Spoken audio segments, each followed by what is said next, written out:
Hey guys, HG3 here, and I wanted to talk to you today about my experience with the new ranked Gwent based on the newest patch, with the new cards in play as well.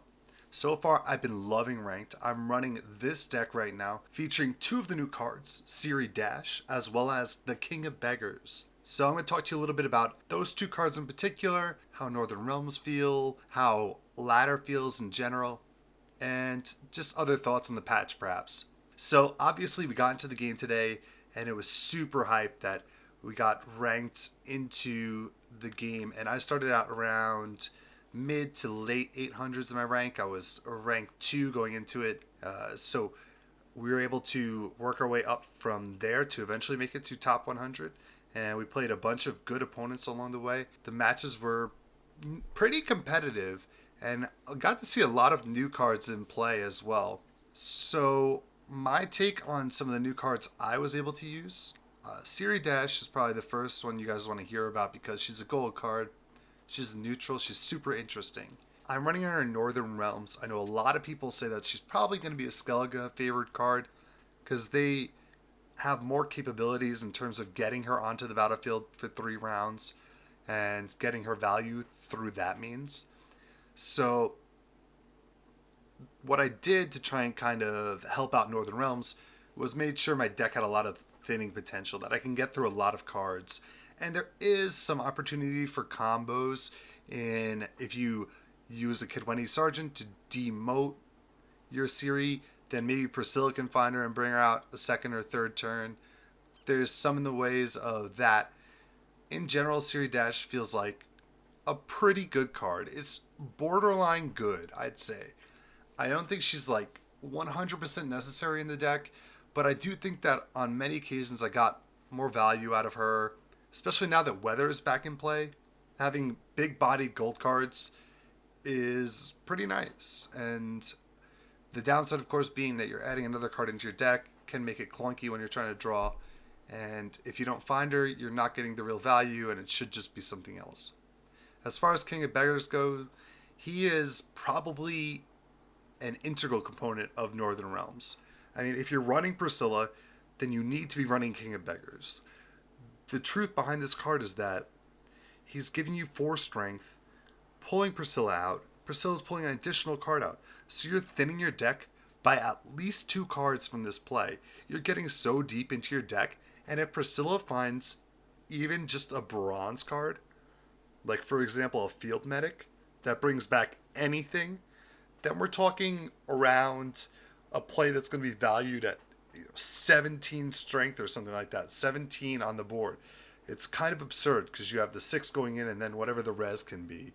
So I really like this card, and I think he's probably the best addition to Northern Realms.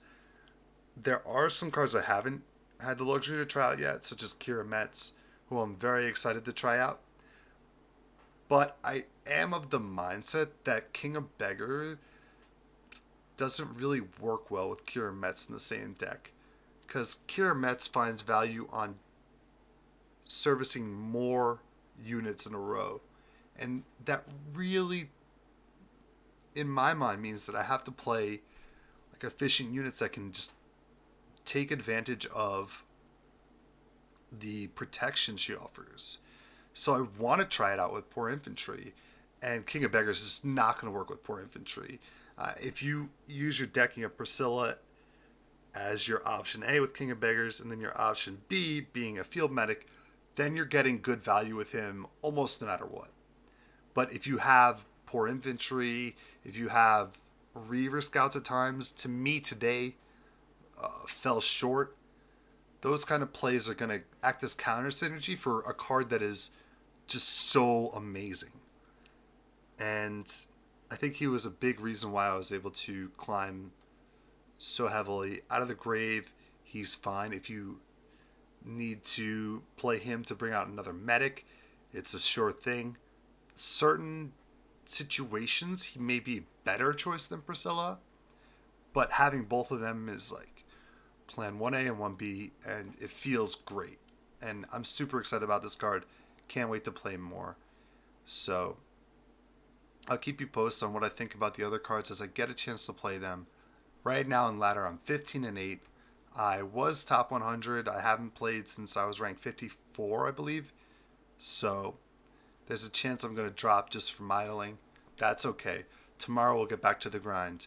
And I just wanted to give a quick update today so you guys had my immediate feedback. In terms of where the factions stand, the faction I'm having the most trouble with is still Scoia'tael. And I'm running Hensel with my deck, so I have some things to combat weather. I know Dagon is really popular right now, and basically anything that can use Geralt Ard efficiently is doing well. So I'm going to try and figure out those matchups a little better. I might have to fine tune and tinker a bit.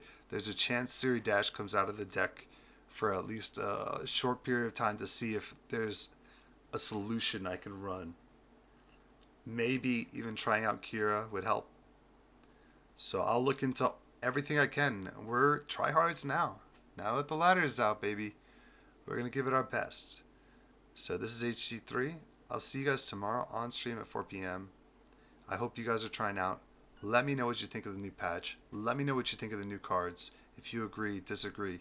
Hit the video with a like if you liked it, dislike if you don't.